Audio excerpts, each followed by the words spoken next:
প্রিয় ভিউয়ার্স, অনেক দিন পর আপনাদের সামনে উপস্থিত হলাম আজকে নতুন একটা ভিডিও নিয়ে।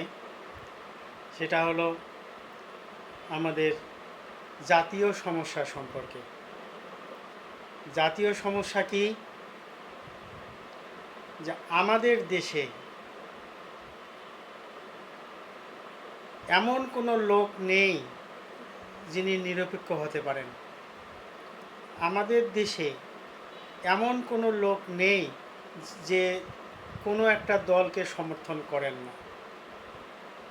তো এমত অবস্থায় আপনি ন্যায়পরায়ণ এবং নিষ্ঠা, সততা এবং নিরপেক্ষভাবে কিভাবে আমাদের দেশের নির্বাচন করবেন? তো আমার প্রস্তাব হলো যে যেহেতু নিরপেক্ষ লোক পাওয়া সম্ভব নয়, সেহেতু সর্ববৃহৎ 4টি দলের সর্ববৃহৎ 1 নম্বর, 2 নম্বর, 3 নম্বর এবং 4 নম্বর দল পর্যন্ত যারা রাজনীতিবিদ আছেন তাদের মধ্য থেকে 2 জন করে, প্রত্যেকটা দল থেকে 2 জন করে সদস্য নিয়ে সাংবিধানিক পরিষদ গঠিত হবে।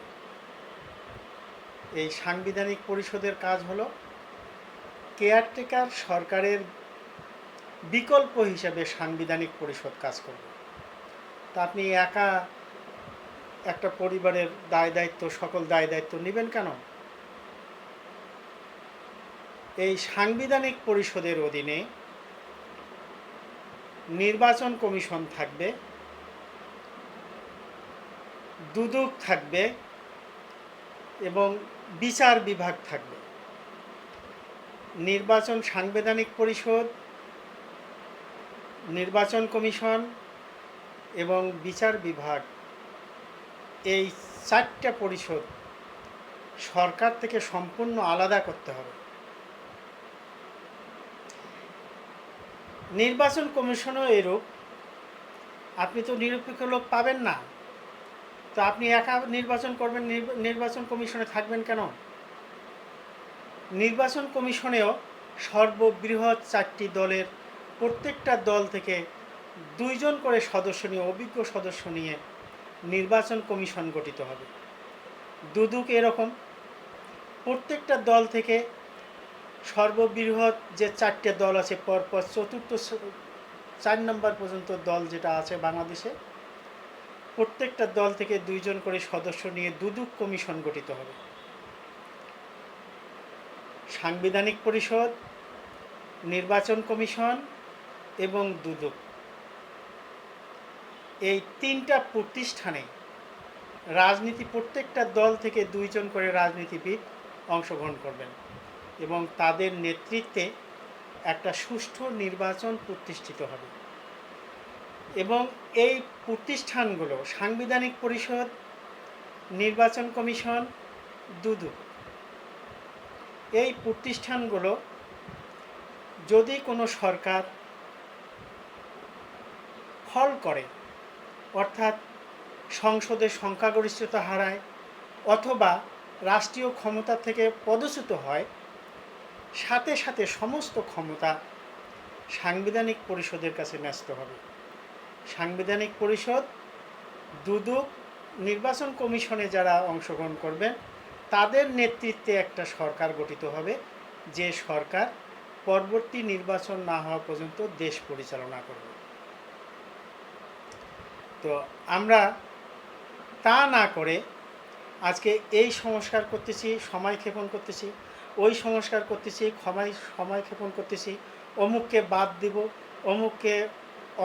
অমুককে চাঁদাবাজ হিসেবে ঘোষণা করতেছি, অমুককে রাজাকারের দল হিসেবে ঘোষণা করতেছি। কেন? আজকে আমাদের আর কোনো কিছু দরকার নাই। আমরা কাউকে দোষী সাব্যস্ত করতে চাই না। আমরা দেশের মানুষ শান্তি চাই, আমরা দেশের মানুষ একটা শক্তিশালী গণতন্ত্র চাই, আমরা দেশের মানুষ একটা শক্তিশালী বাংলাদেশকে চাই। আমাদেরকে রাস্তার ফেলে প্রতি 5 বছর পর পর ব্যবহার করবেন, আমাদেরকে মারবেন, আমাদের জীবন যাবে কেন? কেন আমরা জীবন দিব? প্রতি 5 বছর পর পর আমাদের জীবন দিতে হবে কেন? আজকে আপনারা যারা ক্ষমতায় আছেন, আপনাদের মাথায় এতটুকু বুদ্ধি কি খেলে না যে আমাদের দেশে কোনো নিরপেক্ষ লোক নাই? তাহলে আমি কেন একা এই পরিবারের দায়িত্ব সম্পূর্ণ এককভাবে আমার ঘাড়ে নেব? আমার কথা হলো, সরকারের বিকল্প সাংবিধানিক পরিষদ গঠন করুন। সাংবিধানিক পরিষদের অধীনে নির্বাচন কমিশন থাকবে, দুদক থাকবে, বিচার বিভাগ থাকবে। এই 4টা প্রতিষ্ঠান সরকারের কোনো অংশ হইতে পারবে না। তাহলেই তো আমাদের দেশে ন্যায় বিচার প্রতিষ্ঠা লাভ করে। তাহলেই তো আমাদের দেশে বস্তুনিষ্ঠ সবাই শান্তি উপভোগ করতে পারে। বস্তুনিষ্ঠ যেটাকে বলা হয় সুখ শান্তি উপভোগ করতে পারে। আমরা তা না করে আমরা চলছি তাদের কথায়, যারা কোনো সরকার পতনের সময় থাকে না, কোনো সরকারের আন্দোলনের সময় থাকে না। সাধারণ মানুষ সরকার পতন ঘটায় তাদের ওই সরকারের অত্যাচারিত হওয়ার পর, এবং 5 বছর পর পর এটাই চলতে থাকবে। তা কেন আমরা 5 বছর পর পর রাস্তায় নামবো ভাই? তা আমরা এখনই সমাধান করি না কেন? কেন যারা ক্ষমতার মধ্যে আছেন, যারা সর্বোচ্চ ক্ষমতায় এখন আছেন, সংস্কার কমিটিতে আছেন, তারা তো শিক্ষিত মানুষ ভাই। তো তারা কেন একটা বস্তুনিষ্ঠ নির্বাচন দিতে পারতেছেন না? কেন একটা নিরপেক্ষ নির্বাচন দিতে পারতেছেন না?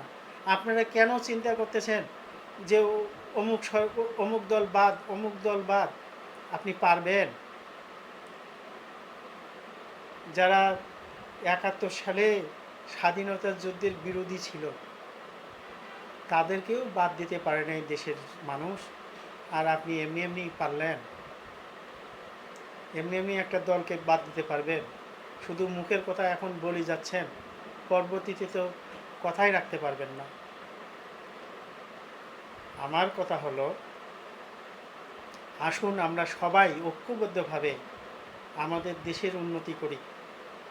সব দল মিলিয়ে আমরা দেশের উন্নতি করব। আমরা কোনো দলকে বাদ দেব কেন?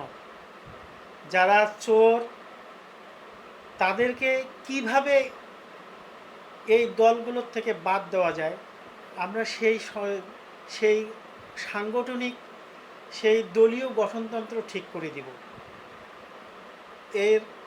এই সাংবিধানিক পরিষদ, নির্বাচন কমিশনের সংস্কার, দুদকের সংস্কার, এইগুলো যত সংস্কার আছে, এই সংস্কারগুলো পাশ হওয়ার জন্য তো সংসদ লাগে না ভাই। আপনারা কি কি সংস্কার এনেছেন? প্রত্যেকটা টিভি চ্যানেলে 2 মাস যাবৎ প্রচার করেন। দেশের মানুষ জানুক আপনারা কি কি সংস্কার করতে চান।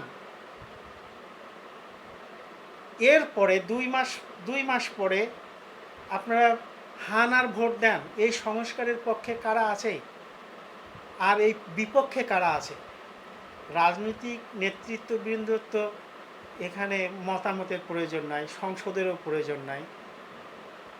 তারা এতদিন কোথায় ছিল? সেই 71 সাল থেকে শুরু করে শেখ হাসিনার পলায়ন পর্যন্ত এই রাজনীতিবিদরাই তো দেশটার ক্ষতি করলো।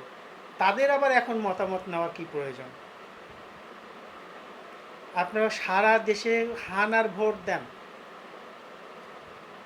হানার ভোট দিয়ে যদি আপনার সংস্কার যদি জনগণের পছন্দ হয়, তাহলে আপনাদের পক্ষে ভোট দিবে, আর যদি না হয় বিপক্ষে ভোট দিবে। যদি পক্ষের ভোট জয়লাভ করে, তাহলে আপনারা সেই সুপ্রিম কোর্টের উপস্থাপন করেন সুপ্রিম কোর্টের পূর্ণ বেঞ্চ, আইনজীবীদের সমন্বয় একটা শুনানি তৈরি হোক। শুনানিতে কি রায় আসে, জনগণের রায়, সুপ্রিম কোর্টের রায় একত্রিত করে একটা মতামতে পৌঁছুক। সেই মতামত অনুযায়ী সুপ্রিম কোর্ট রায় দিবে এই সংস্কারগুলো সংবিধানে সংশোধন করার জন্য। সেই অনুযায়ী দেশ পরিচালিত হবে। তা না করে সংস্কার করতে করতে যদি 5 বছর চলে যায়, দেশের মানুষ মানবে না। আপনারা দেশের মানুষকে বোঝেন না, দেশের মানুষকে বুঝতেও চান না। দেশের মানুষ আপনাদেরকে যে কোনো সময় বিতাড়িত করে দিতে পারে।